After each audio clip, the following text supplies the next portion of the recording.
was texting while he was driving and he hit Brooke? Well, they both made it through surgery, okay? They're gonna be fine.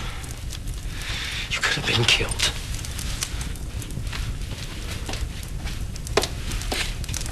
Adam is at the hospital holding vigil over St. Brooke right now? Yes. Annie, my dad cares a lot about Brooke. He didn't want to leave her alone. Where are you going? I'm just gonna go show my support.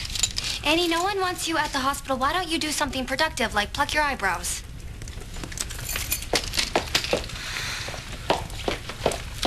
Well, she won't be here for long.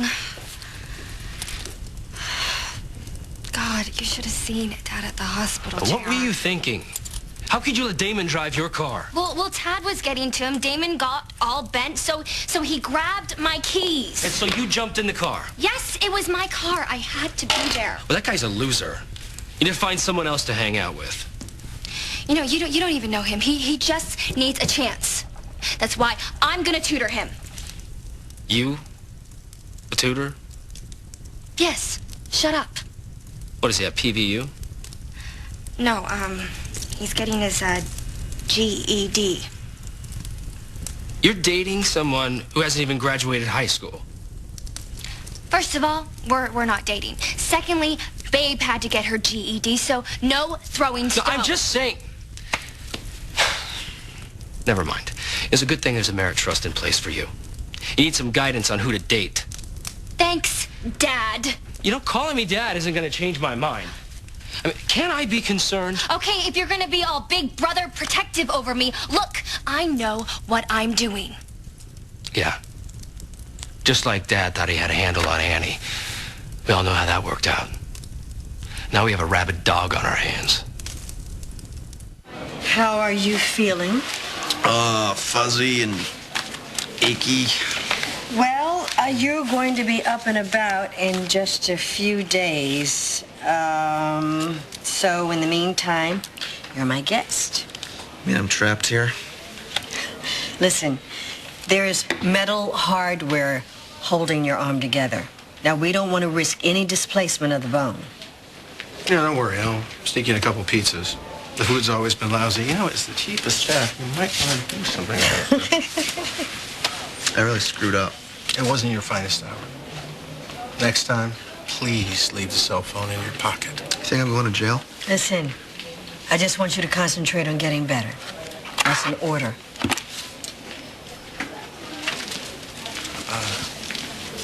Dr. Paglia, extension 198. Angela, I don't think I can find the words to thank you. I mean, you've been a godsend throughout this entire thing with Damon. Dr. Max, extension 456. He left his transcript here. Dr. Max, Did you look at it? 456. Yeah, I did. It's not just the girls. Listen, there are a lot of behavioral issues and academic problems. However, his teachers realize he has a brain. I want you to look at these comments. One even said that Damon is brilliant, but is lacking motivation. I mean, he is not a bad kid. But I know that, but I only wish I knew what was going on inside his head. Listen, Ted, I think that he should be evaluated by a psychologist. You want him to get comfy with a shrink? Honey, he can't even talk to me. How's he going to open up to a stranger? Listen, I understand how difficult it is for a boy like Damon to want to speak to a therapist. But, sweetheart, it is the only way that we're going to have a clearer vision of what's going on in his head. I know you're right. It's just hard to see somebody you care about go through all of this. So, it's your call. How do we get him on the Shrink Express? Well, we're just going to have to present it in the right way. You know the good news? The kid can't lose with you on his side. I sure as hell hope Jesse appreciates you, because I know I do. Yeah, Jesse does appreciate you. Because Jesse is the luckiest man on the planet to have you as his wife. We're not going to be able to go to the Evergreen tonight. Yeah, no. Just, don't get sucked in too deep. You also need a break, all right?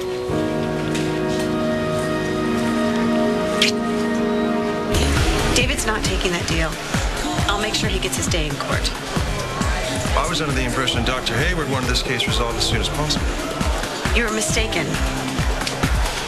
The deal's still on the table. I think we have another strategy. You willing to testify? Absolutely. There's no way we're gonna lose. Well, I'll see you in court.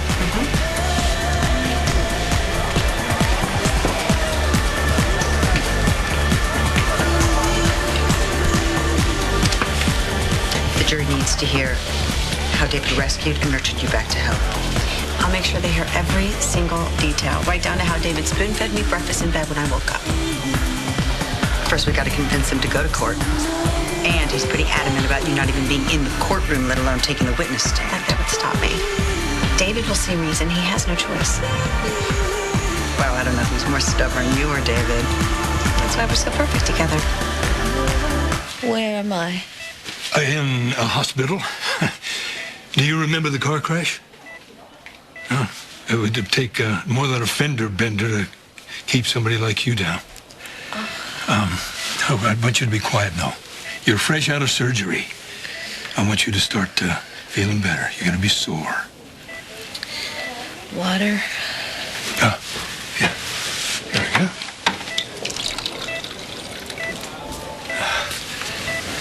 Water.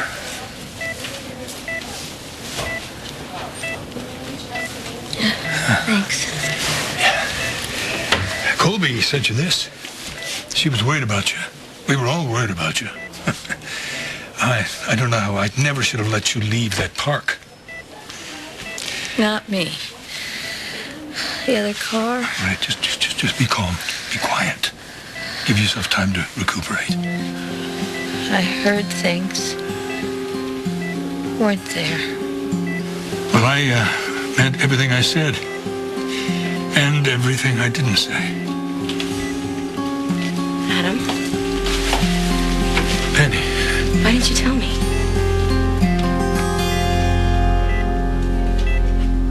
Brooke, you poor thing. Is there anything I can do? Here. It's a miracle that she survived. The jaws of life. I can't even imagine. That must have been horrible. But there's nothing she can't handle. Yeah. Well, we should really be getting you home, huh? We'll go visit Brooke tomorrow. Well, I can't abandon Brooke. No, of course not. Of course not. Not after what she's been through. We can't leave Brooke. Yes, yeah. I'll go get us some coffee. Well, nonsense. Congressman Wilson waits. Well, Brooke will be out of the hospital by the time we have to leave. You must have a million things to do. Just don't worry about me. I'll be fine. My place is with my husband. I'm sure even Brooke would agree with that, Adam. You'll be much more helpful if you can come up with a compelling case for bone marrow donations. Yeah, I'll call when I can come home. Brian.